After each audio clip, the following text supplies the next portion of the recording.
Greetings, YouTube. It is I, AlienScientist, and I am going to AlienCon this weekend. Yes, that's correct. We have found funding for a plane ticket and a trip out to Los Angeles for one of the biggest and largest alien cons ever. I just want to make sure I got my phone on me. I should have hit up Mark before I. Where the heck is my phone? I want to have Mark call in. Oh, here it is, right here. All right, cool. I'm going to have Mark call in, and I'm going to be going with Mark, who is my lab partner there in New Jersey from Falcon Space Program. And me and Mark together have, and a couple other people, have formed Falcon Space Program, which is a consortium of engineers, physicists, and other interested parties. And what we want to do is basically do research, crowdfund research into warp drive technology, and really disclosure is apparently happening right in front of us with everything that's going on with To the Stars Academy and Lou Elizondo and this I'll put off in this group. Oh. Well, looks like we're going to have a call from... How's it going, Jeremy? Hey, how's it going, Mark? Got me up on the screen yet? Yeah, I do right now.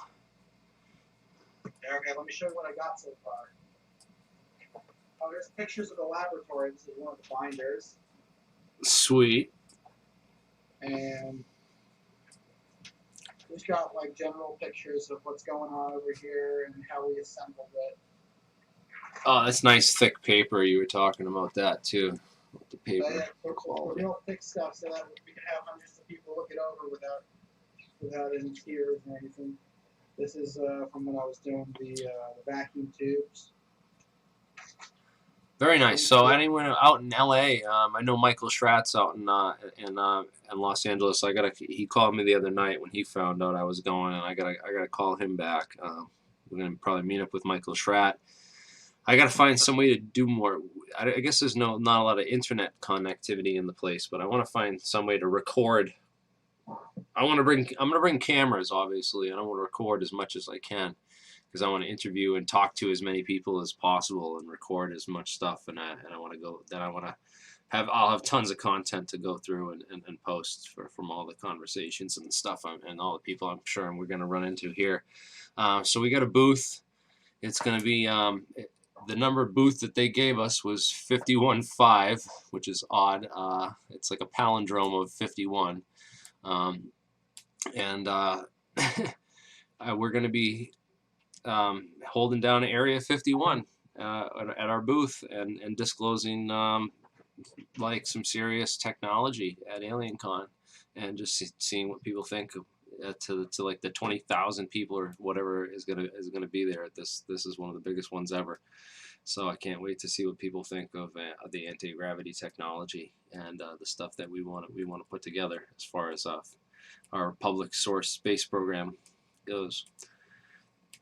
Public open source space program. So like basically we want to file provisional patents on all this stuff and then let them expire so that anyone can build and do whatever they want with this, so it's free to the world. And because what's going to happen is this massive rush to develop and commercialize and privatize this technology, because it's worth billions, trillions of dollars. And it's gonna be great stuff, dude. So this is gonna be epic, man. We're gonna shut down some people too that are gonna be there that are in the fraud business, and I've got my own folders, Mark, that I'm compiling and putting together that I intend to bring for all the other people seeking information on different topics, because I'm quite the that's what we do here, is compile information and analyze information and try to um, boil it down to the best. All this we're gonna have a large swath of all this stuff, but we're really trying to boil it down to like stuff that can be really built and with experimental results. Stuff like element 115, where it's like you need a super huge particle accelerator bigger than the solar system to make this stuff. We're not looking into that kind of stuff. Anything that's super unobtainable. Um, the types of materials that are able to exhibit some of these effects are not that difficult to make. Vapor deposition for thin layer film, sputter coating and spin coating, or other methods for applying thin films and thin film superconductors, and topological insulators and topological superconductors are I think going to be the future in this stuff, and getting the types of effects that we really truly want, amplifying those that were observed 100 years ago in the 1920s by a gentleman named Thomas Townsend Brown, who was messing around with cathode ray tubes and some capacitors at the time. So I believe that technology is just a baby step to what we're seeing now 100 years later, where we're really getting into the quantum physics of Bose-Einstein condensates and also exotic condensed states of matter, which I believe is going to be the future for warp drive technology, warp drive skin coatings, invisibility, cloaking devices, and anti-gravity, basically. So, it's interesting. I was about to mention the Bob Lazar story, that they were gonna have a conference on that with a Q&A afterwards, and it seems to have been removed from the schedule at AlienCon. Oh, did you see that Bob Lazar recently did he did some kind of interview, but it was really like him talking about the reactor in a little bit more detail and stuff. But literally all the stuff that he said were corrections that he made in the story for things that me and Dan have been pointing out on his page and on other pages related to all this stuff, because we've been pointing out all these like physical and technical issues that he with his descriptions and things. And one of the ones was the reactor, and how when he put the shell on it, it activated, and then he couldn't like put his hands near it. There was this force field. Well, how could he put the shell on if that force field happened, and there's no switch and there's no buttons, like he said, and so he says there's no buttons and there's no switch to activate it. He just put this thing on and then it activated, and then you couldn't even get your hand near it because the gravity field that it created at the center of this thing. And I mean, his story is just utter nonsense, but I don't want to get into it too much. I'm going to save that if we have that confrontation at AlienCon. I hope that happens now that we're going. You might be there. Good chance we'll be there. Oh, that'd be awesome. I would love for people to talk us into getting a debate going, because that would be. I'm sick of all these frauds and sick of these people are con men that have entered the field of ufology and like they sell snake oil for money and lies, and then they tell people exactly what they want to hear, and give them this easy to understand option, rather than some of the stuff that we're talking about, where it's not that easy to understand quite yet, because we don't understand it, and we're on the cutting. Jeremy, I take that back. It's going on at 2:40 p.m. on Friday, June 21st. Yeah, I was gonna say. Bob Lazar, Area 51 Flying Saucers, with Jeremy Corbell and Yep. George Knapp. Oh, George Knapp's gonna be there too. Oh, that'd be great, man. I'm not. This would be great, because I can't wait to shut it down there. We got a call in. Let me see who this is. Hello. Nope. It's telemarketing from Google.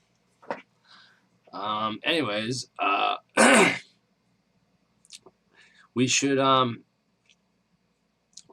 not seeing any questions about anything, but is anyone else going to AlienCon in the comments? Can I see like I'm going? You know, someone's type I'm going. Say hey, over here we're going. I'll see you there. I'll try to make it there. I haven't this is my first one, and I haven't really. I've talked down on a lot of these conferences and some of my podcasts in the past, and I'm open to this as a new experience because I've never been to an alien con. I've never been to this particular conference. I've been to other like UFO events and other UFO conferences with other guests and other speakers and other organizers. You know what I mean? But I've never been to something this huge and this versatile. So you're gonna have the frauds. You're gonna have the bandwagon people. You're gonna have the hoaxers. You're gonna have the people that are think that what they're saying is real. Um, and you're gonna have a lot of different stuff, But we're trying to bring just pure technology to this and really disrupt the whole debate on. Because if we get the technology figured out and we know how these things fly, it really is. There's no debating, what's on film or on camera, and that's the real way to merge our civilizations and our technologies with them. Show some of the other stuff we got, Mark. We got here by the Defense Intelligence Reference Document from Warp Drive. Can you talk a little louder? We can't hear you so well, Mark. Wish you could. This is one of the papers you sent over. I got it in a nice binder. It's by Defense Intelligence Reference Document for acquisition threat support. I haven't gone through it completely, but I hope to read it during the conference. If anyone wants to stop by, 5:15, we're going to have tons of papers lined up. For $20, you get the option to vote on which direction the company goes next, which experiment we try, because there's a couple of different options of things we can do. And we have a whole tier of different donation amounts. You can get keychains, you can get even a lab coat. Visit the lab, initiate an experiment, fully fund us. We'll give you whatever you want, pretty much. Yeah, we'll give you the keys to the friggin' room if you give us, if you're paying for it, you might as well. But it's all who wants to get in on this early and who has the funding. And I'm going to reach out to all the people that helped fund the first step of Hover Brothers when that launched. And I refunded all those people, so hopefully they still have good faith in me as a when I come back to them, I say, hey, we know we're serious about this now, and you vote with your money too on what experiments you want us to do, and what we're working towards in the ultimate long run. And with the I want a clean room and a nano coating facility to build these nano coatings of different types of materials to experiment with superconductors and super insulators and other types of Bose-Einstein condensates and other types of exotic condensates also. What I found was interesting, did you see that paper that on there was a recent disclosure kind of thing. That was a half-hour video that was put out, talked by Hal Puthoff, where he's finally going into some of the science and talking, publicly about some of those papers that I sent you for the first time, because those papers exist and those papers are out there, but he never really. There's no videos of him for TTSA ever talking about this stuff like really openly. They released a couple little tiny 1 or 2 minute videos of him just saying little nothings, just like teasers, but there's never been like a full lecture of him getting into the nuts and bolts and really like explaining this stuff hands on to people, and there's a few videos out there that are kind of a bit older and dated, and you can tell. But now that he's supposedly coming out with against or whatever, this stuff is coming out and with disclosure. I mean, he should be able to say a lot more. And I haven't seen that yet until this video that was released about a week ago. I want to find that for I think it's right here. Yeah, I have it up right here. It's on posted under this this channel called Unidentified Aerial Phenomena, and the link's right here. I'll post it in the live chat for everyone who's watching live. They can go and check this video out. It's, I don't know, it had 1,000 views when I watched it the other day. It premiered recently, but this one's got he goes through a bunch of slides, and all these are different papers. I found most of them. I haven't found all of them, but I found the ones I was more interested in, you know. But also in the in the in the midst of that, I found some other groups doing the same thing as or attempting the same thing as me and you, Mark. This guy, Dr. Ryan Weed, co-founder and CEO, he's got a PhD in positron physics. And this is Dr. Josh Machakek. Laboratory? He's a co-founder. He's got a PhD in positron physics. He's this guy, Balaramurthy, co-founder, and he's his BS in engineering from Anna University. NASA. He's a NASA and commercial aerospace scientist and engineer. Sorry, what was the question, Mark? What I seem to find with many of these other groups is they have too many PhDs and not enough welders. What you really need to get these experiments done is somebody who's good at soldering, somebody who can just put the thing together and actually build it. You know, engineers. So they're building this. They got this thing built, and they're putting together. I guess he's got a TEDx talk. I'll have to check that out. I want to put together our own TEDx talk as well. That's another thing too I want to talk about, is putting together our own TEDx talk. Maybe we'll reach out to these guys, see if we can get them on for an interview and talk to them. You know, I try to reach out to a lot of these other groups just to see, you know, not a lot of them get back to me always. So some of them aren't really interested in exposure or press. They're really, or whatever it seems.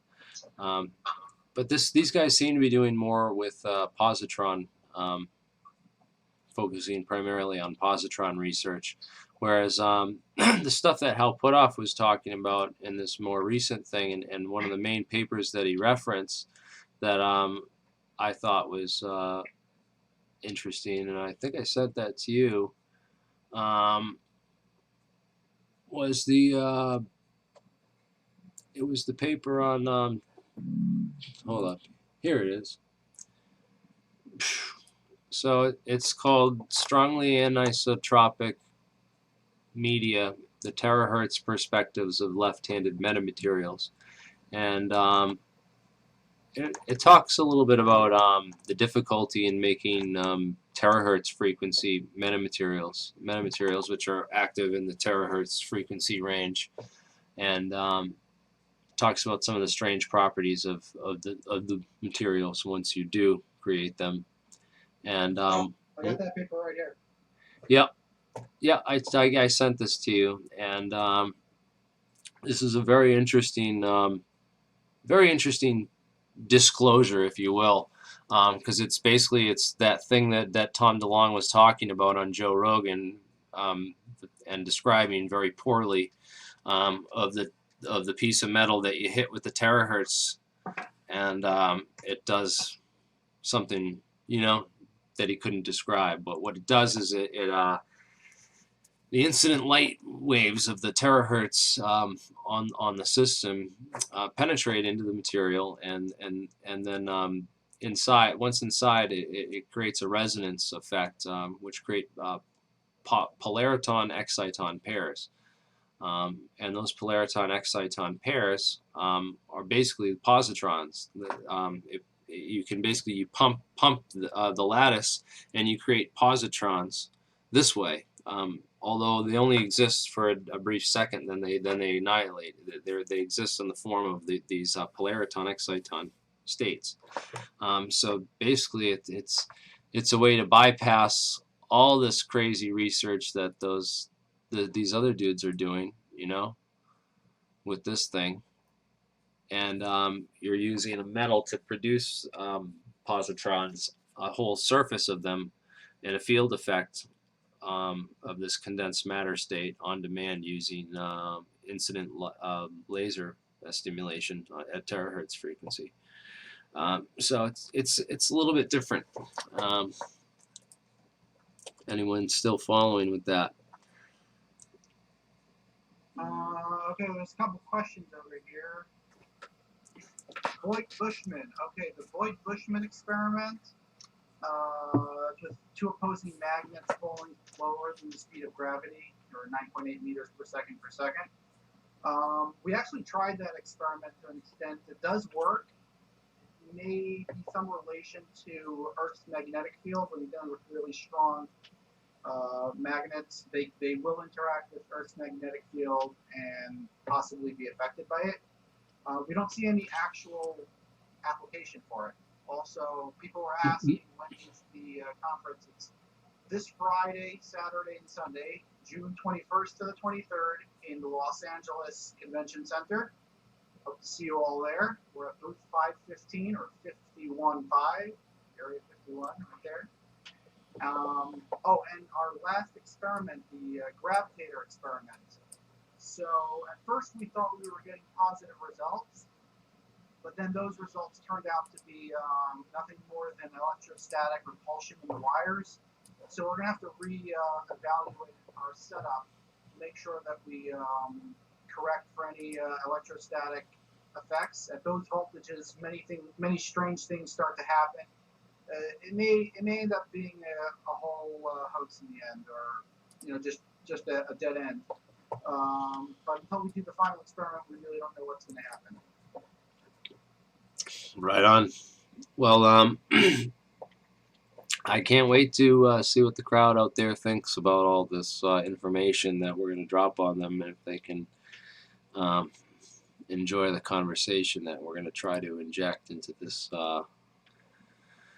the conversation that's going on right now, because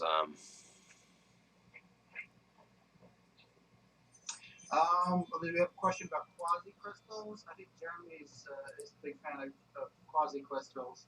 We'll be talking about that at our booth. Any question you come up to us and ask, if we have the time, we'll respond. We'll explain to you all of the different hypotheses that we have and which directions we would like to see the company go. And anybody who donates gets to voice their opinion on what we do. another cool. Getting keychains and lab coats and visits to the lab. If you donate $1,000, we're going to give you first refusal rights on investment packages once anti-gravity is achieved. So there's a lot of incentives to come out there, see us in person. We're the real deal. Right on. And I wanted to talk about for a second. I have a friend who gave me 2 of these Carbonado Diamonds. And Carbonados are very interesting diamonds. They have an isotope of carbon that's called carbon-15, which is a very high melting temperature and would be the ideal material to be used in a reentry shielding or heat shield for an alien spacecraft. If you were to nano-engineer a super material for an alien spacecraft, carbonados would probably be it. And it's interesting because carbonados could be evidence, especially because one of the places that they're only found in certain locations. They're very rare geologically, but they are argued that they could be from interstellar alien technology. That they could possibly be some type of alien technology. And the other idea is that they came from a supernova. But anyways, they're very interesting. There's more science involved with it that I can't really talk about in depth right now because I don't know enough about it, but I'm learning. But I just wanted to bring that up, that these carbonados are something something worth looking into, as far as it is something I came across with the meteorite study and learning about the meteorites and looking at that idea for alien spacecraft. So, in any case,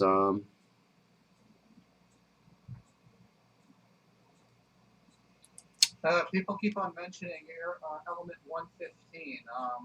Yeah, element 115, like Jeremy mentioned in many other videos, is a real element. It decays extremely quickly. It's not stable in any form that we know of. So we have not found a stable form of element 115 yet, as Bob Lazar predicted. If we do find a stable form of it, then Bob Lazar will probably be vindicated. yeah, but he also said that you need like a particle accelerator the size of like the solar system, or that would reach around the sun, to make it, and that it would had to be an alien made. But so that sounds like Unobtainium. right. So Ununpentium is the name of element 115. Ununpentium, and Unobtainium is a little anecdote. It's a fictional engineering and thought experiments. Unobtainium is any fictional, extremely rare, costly, or impossible material or device needed to fulfill a given design or a given application, aka anti-gravity. So it's basically, it's like, yeah, this stuff makes anti-gravity, but you'll never make it, and you can't ever get it, and unless you talk to aliens. Yeah, it's the perfect way to stop people from even trying. Right, and it's the perfect. It's the perfect con, the perfect cover. If Lazar was a fraud, why do we even believe in alien spacecraft? Because Lazar harped on a real phenomenon and a real idea of what could actually be going on with regards to, the government, NASA, and other people within the, intelligence community recovering certain artifacts or relics from history, the Ark of the Covenant, any of these things that people talk about that could be crashed or recovered alien technology or alien spacecraft. And these things have been held in private hands by a few who have studied and probably learned and done whatever they could to figure out how they work. And I think that they've struggled with it long enough that they realize that the physics needs to, we need to get the physics and material science on that level in order to get it. And that's why it's all being released kind of now. In addition to the fact that people like myself have been forcing it out into the open for like 10 years now, putting videos and stuff out there publicly about it for like 10 years now, like pushing it. So I may add also that there's a distinct possibility that Bob Lazar is not a fraud, and that he was telling or giving over a story of what he saw and what he was explained, and the explanation could be the fraud. It could be they intentionally gave him wrong information, knowing that he's likely to be a whistleblower, and then once the information was out, mission accomplished. yeah, but he also is with Gene Huff, and they went to John Lear and bought all Lear's UFO stuff off him, as he claims, in exchange for Gene Huff giving Lear an appraisal on his house because he was going through a second mortgage and needed money real badly. So they were all kind of like in a desperate situation, if you look at it. And Lazar, his wife at the time, who went out and filmed those midnight test flights with him, Tracy. We've I know people that have tracked her down and talked to her, and she had not nice things to say about Bob and the whole affair. And Gene Huff, to my awareness, to my knowledge, is kind of like living in the shadows too, but he wants to speak out as well. But again, the whole story is going to come out, and I can't say too much more because documentaries and other things by other people I know are in the works. But it's going to come out. eventually that, you know, like, yeah, maybe he did work at Area 51 on flying saucers, that he was hired out there from Los Alamos to go do this. But then why did they look exactly like Billy Meyer's craft from the Billy Meyer story? Why did all his descriptions of S4, the, you know, the fence, the guard shack, the all the details on the geographic location and the terrain not match anything on any of the satellite images from any of those years, even the Russian and other foreign satellite feeds and photo photography of that area, you know. Um, he worked in the radiation monitoring department, we know, from John Lear's testimony, fixing those alpha probes, and had the contract to do so every 6 weeks. He would have had to have known about and have maps of the different areas of contamination and stuff out there, and known, probably saw Papoose Lake on a map, knowing that it was a very remote place nobody ever went to, that nobody would ever go and nobody would ever know, and there was no real photographs or any information about out at the time in 1989. I have the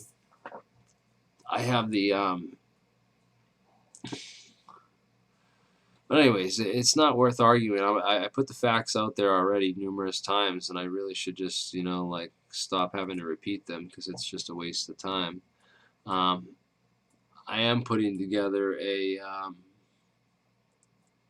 whole file of all the different master file. I'm trying to put together a master file of all kinds of documents on free energy and anti-gravity and all this stuff, and sorting it all from the best to the worst as well. And we're going to try to put those out and disseminate those at the conference as well on flash drives. I also wanted to, one last thing about Lazar is the 1989, the month and year that he supposedly worked out at S4 on flying saucers. This is the article that appeared in Scientific American, and it talks all about super heavy elements and element 115 and as a fuel source, and how this island of stability could exist, where certain elements could be stable and or more stable, and it talks all about all this stuff. It really would blow your mind if you.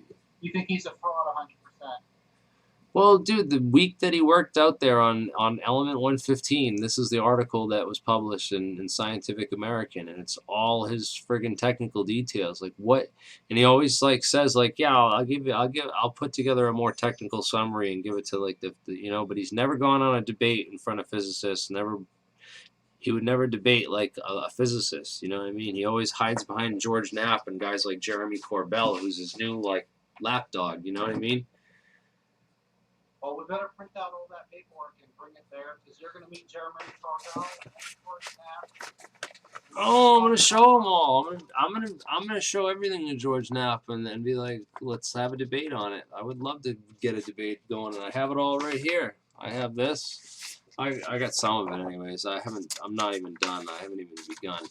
But anyways, yeah, it's happening. Don't worry. It's all in the works, and I'm getting as much as I can together for Friday, and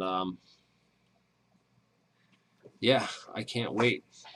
It's going to be awesome, man. I want to really replace all the element 115 nonsense with all the new anti-gravity and technology and the real Defense Intelligence Agency studies, the recent ones, not 30-year-old like already debunked. Like Stanton Friedman debunked this 30 years ago, man. Like, and people are still like, it's recycled. You know what I mean? And it needs to die. So, you know something crazy about element 115 is that in its element group, the element before it is bismuth, and bismuth is one of the materials that was found in the multi-layered shell of the UFO piece that To the Stars Academy got a hold of. Bismuth and magnesium. Yeah. Interesting. That's an interesting correlation. I don't know if it's connected at all. Also, I want to talk a little bit about the alpha. Well, if he was fed the story and brought out there on purpose as military counterintelligence, and as part of a counterintelligence operation, it could be misdirection or diversion, you know. So it's like, oh, here we are on the periodic table. We're not looking, you know, we don't figure out what's up with bismuth. Bismuth has some other weird properties though that even Bob Lazar pointed out or talked about in a few interviews I've heard. So, It's anyways, diamagnetic, repulsive magnetic field. It's very interesting. right. Also, we'll be talking about the Alzheimer experiment, the Alzheimer paper. This is one paper that I found that Jeremy's never come across. Did you get a chance to read it yet, Jeremy? What? Which is that one? Anti-gravity with present technology. Oh, that's the Alfonso, yeah, Alzheimer. Alzathon. I've read some of it. I haven't read the whole thing, but yeah, it's definitely, I've read the experiments in there, and I'm already hip to that. I think that should be a separate thing, an entity for you know, replications that need to be performed by our lab. You know, be worth doing. You know what I mean? It talks about microwave energy hitting a piece of aluminum with a strong magnetic field, and when you get just the right frequency, you orient the nucleus of the atom, and by orienting the nucleus of the atom, you take away the effect of inertial mass. He claims that the inertial mass of an object only comes from the randomness of the precessions of the subatomic particles. So it's an interesting theory. It's sort of like the complete theory on physics. What do you call it? Here's the paper itself. Heck yeah, man! I can't wait. This is gonna be awesome. We're really gonna have a good time, and I'm flying out Friday. I don't know if it starts Friday or we're setting up our booth Friday, but we're getting there Friday in the morning, and I gotta let people know. I still gotta let a couple. If there's anyone out there that is in LA that can help us with anything, please email me, the AlienScientist at gmail.com, and get in touch with me. Let me know if you want to meet up, and if you have anything that you can offer us as far as a canopy, pop-up tent, anything like for our booth that would make it more lively or more entertaining. If you want to like dress in a friggin' clown suit and stand outside our booth and just draw people over, that's cool too. Or more like a Star Trek suit or a big alien suit or something, cool. Okay, for those who don't know, AlienCon is based on the hit TV show Ancient Aliens by History Channel, and also accommodates Star Trek fans. So if you're a Star Trek fan or an Ancient Alien fan, this is the conference to go to. The first time it's in the Los Angeles Convention Center. It's been in Pasadena, I think in 2016, so that was 3 years ago in the summer, and it was a smash hit. They had 16,000 people, and were only able to. There was half-hour wait times. It was an insane amount of people showing up. Yeah, so even if you can just buy a day pass, $62, just come by our booth, 515, say what's up, get your picture taken. I'll sign your T-shirt or your whatever you want, and I'll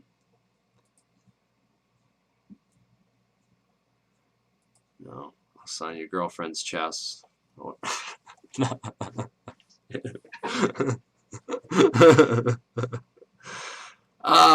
In any case, we don't know what gravity is yet.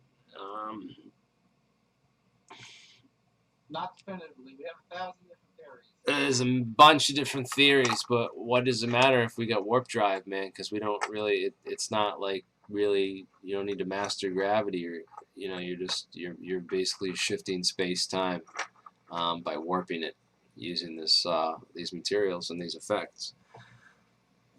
But the Alzheimer experiment can't even be called warp drive because what they're doing is they're trying to negate inertial mass and make the entire craft essentially weigh as much as one subatomic particle. And at that point, all you have to do is shine a light bulb outside, shine a light outside, and shoot off at close to the speed of light.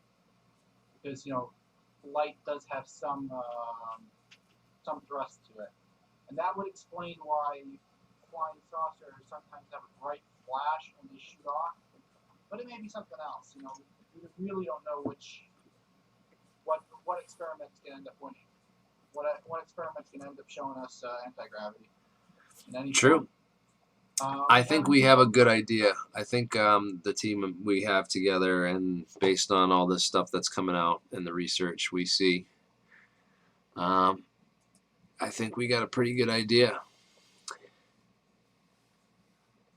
Guys, we have a new logo here, Falcon Space, and our slogan is Advancing Anti-Gravity Technology. So we're not claiming to have it. We're just claiming that we're attempting to advance the cause of anti-gravity. And maybe when we achieve anti-gravity, we'll change the slogan. But for now, it's Advancing Anti-Gravity Technology, SpaceX, Booth 515, or 515. And we hope to see you all there. Even if you can make it for a short while, just come by, get a t-shirt or whatever, something signed. You can donate to our cause. We're going to have a credit card acceptance tool over there. And it should be amazing. It's going to be a lot of fun regardless of what happens. Oh my God, dude. We're going to take over all these friggin' the top guests, dude. Like, they got nothing on us, dude, once we have anti-gravity. Legit.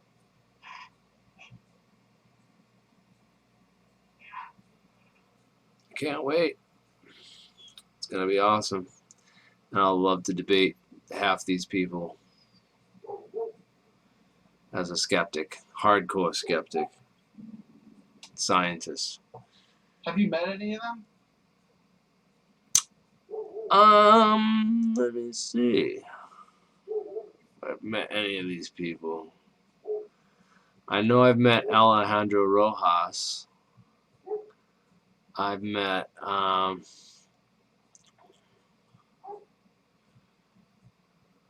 think I met Paola Harris once too. And if she's from Colorado, then I definitely did. I met a lot of the people from Colorado. All the people from that were from Colorado back in the day. Like, I met like a lot of them because that was like one of the conferences I went to. But this one will be cool. Can't wait to meet these people. Some of them, anyway. Some of them I couldn't care less about. Oh, there's Star Trek fans right there. Sweet. Have you got your all your wardrobes and everything picked out? I got a whole bunch of different clothes. So. Yeah, I got some Alien or Falcon Space lab coats with a little badge on it. I'm gonna be wearing regular garb, button-down white shirt and jeans. And I'm trying to keep all the non-essential stuff. I'll put it inside the regular suitcase. In the carry-on, I'll have all the essential stuff for the booth, just in case the suitcase gets lost. That would be unfortunate if that happened. All right, guys. Well, thanks for watching, and come check us out and pass the word on.